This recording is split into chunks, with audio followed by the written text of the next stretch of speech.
So ayan, pinakita natin yan. Grabe. At ito, ano kayang meron dyan sa ilalim? So tara, pasukin natin.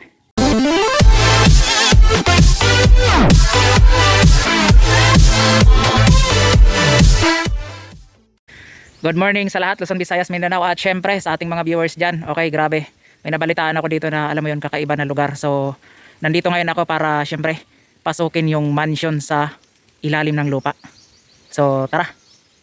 Ayan, so papunta na tayo dun sa sinasabi nilang mansion sa ilalim ng lupa. So nandito tayo ngayon sa Esperanza, Masbate. So shoutout sa mga taga Masbate. Ayan, so eto na tayo. Wow, nandito na siya. Oh my God! Oo nga, ayan oh. Grabe. So bahay na ba to? Ayan. So ayan, pinakita natin yan. Grabe. At ito, ano kayang meron dyan sa ilalim? So tara, pasukin natin.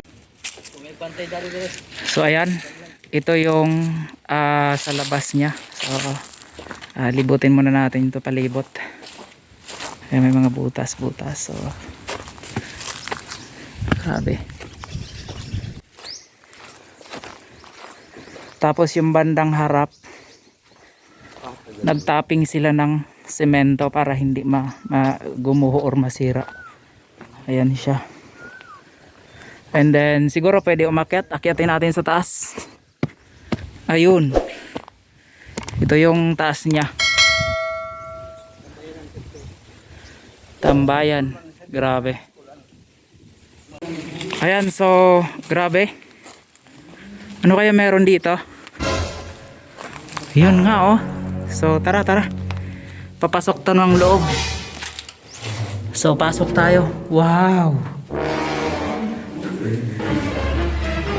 Grabe oh.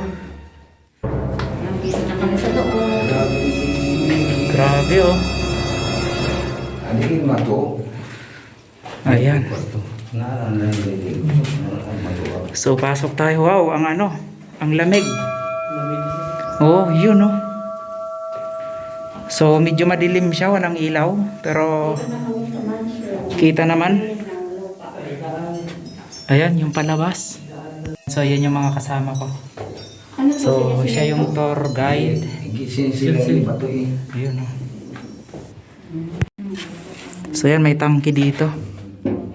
Lalim, tangke ng tubig. Abuan, tas bigas.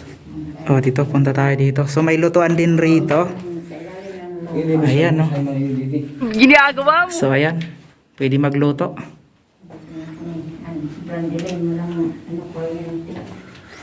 Tapos ayan, may yung ano niya, bintana oh. Lalo po.